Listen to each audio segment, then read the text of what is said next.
Karunia Roh Kudus. 1 Korintus 12 ayat 4-11. Ada rupa-rupa karunia, tetapi satu roh. Ada rupa-rupa pelayanan, tetapi satu Tuhan. Dan ada berbagai-bagai perbuatan ajaib, tetapi Allah adalah satu yang mengerjakan semuanya dalam semua orang. Tetapi kepada tiap-tiap orang dikaruniakan pernyataan roh untuk kepentingan bersama. Sebab kepada yang seorang, roh memberikan karunia untuk berkata-kata dengan hikmat. Kepada yang lain, roh yang sama memberikan karunia berkata-kata dengan pengetahuan. Kepada yang seorang, roh yang sama memberikan iman, dan kepada yang lain ia memberikan karunia untuk menyembuhkan. Kepada yang seorang, roh memberikan kuasa untuk mengadakan mukjizat, dan kepada yang lain, ia memberikan karunia untuk bernubuat, dan kepada yang lain lagi, ia memberikan karunia untuk membedakan bermacam-macam roh. Kepada yang seorang, ia memberikan karunia untuk berkata-kata dengan bahasa roh, dan kepada yang lain, ia memberikan karunia untuk menafsirkan bahasa roh itu. Tetapi, semuanya ini dikerjakan oleh roh yang satu dan yang sama, yang memberikan karunia kepada tiap-tiap orang secara khusus seperti yang dikehendakinya. Karunia iman. Ibrani 11 ayat 1. Iman adalah dasar dari segala sesuatu yang kita harapkan dan bukti dari segala sesuatu yang tidak kita lihat. Dalam bahasa Yunani, karunia iman berarti pistis atau peito, yang memiliki arti meyakinkan orang lain, menaruh harapan, mengandalkan, menganggap benar, dan percaya. Lukas 17 ayat 5. Lalu kata rasul-rasul itu kepada Tuhan, tambahkanlah iman kami. Setiap orang percaya yang percaya kepada Tuhan Yesus sebagai Tuhan dan Juru Selamat pribadinya telah menerima karunia iman. Tetapi kita harus meminta Tuhan untuk menambahkan iman kita. Yang saya sebut meminta karunia iman supranatural. Pengalaman pribadi saya, salah satunya adalah saat saya mendapatkan tugas misi ke daerah,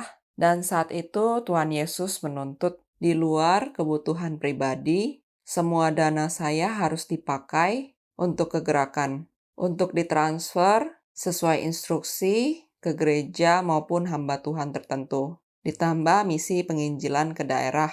Kejadian ini dalam rentang waktu sekitar setengah tahun. Tetapi Tuhan mengaruniakan iman supranatural untuk tunduk dan sukacita, bahkan setiap langkah pengorbanan, waktu, tenaga, materi dalam pelayanan, setiap langkahnya didasari oleh cinta akan Tuhan, di mana secara kedagingan ini tidak mungkin. Ada pengalaman saya saat berumur 7 tahun. Saat itu teman kelas saya dengan kelas sebelah sedang berantem karena masalah batas kelas. Saat itu semua anak laki-laki dari kelas saya dan kelas sebelah sudah keluar bersiap-siap untuk berantem. Semua murid perempuan, teman sekelas saya maupun sebelah sudah melarikan diri masuk ke dalam kelas. Sedangkan yang siap-siap mau berantem ada di luar kelas, di depannya. Kebetulan saya baru kembali ke kelas karena itu jam istirahat dan melihat kondisi ini. Secara manusia, seperti teman-teman cewek lainnya, saya seharusnya merasa takut dan kabur dari kondisi ini. Secara nyata, saat gerombolan anak laki-laki SD mau adu berantem, untuk guru saja datang dan mau melerai itu susah,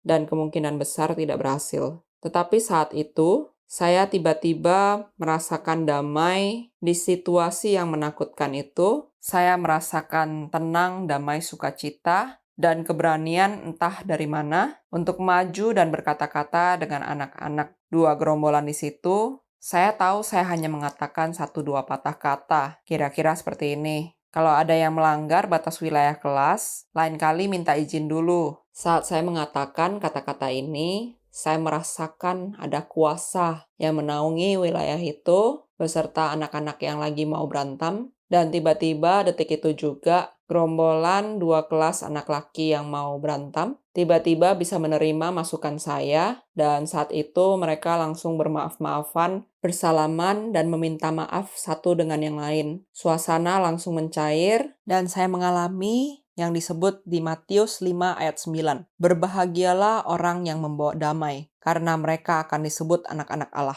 Kesaksian yang terakhir adalah iman supranatural yang Tuhan berikan di tengah maut. Anda dapat mendengarkan kesaksian lengkap pada video saya Kematian Orang Percaya. Saat saya buta, lumpuh, dan sudah berapa lama tidak bisa menarik nafas, dan saya berada dalam ambang kematian, bisa terlintas di pikiran saya entah dari mana iman bahwa saya tidak akan mati sebelum menyelesaikan tugas Tuhan. Yang saya ketahui adalah karunia iman itu sendiri. Mari kita berdoa. Tuhan Yesus, karuniakanlah kami karunia iman supranatural. Karunia untuk menanggung beban-beban rohani dan melayani Tuhan dengan sukacita, syukur, dan setiap langkah hidup kami berjalan bersamamu dan mencintaimu selamanya. Amin.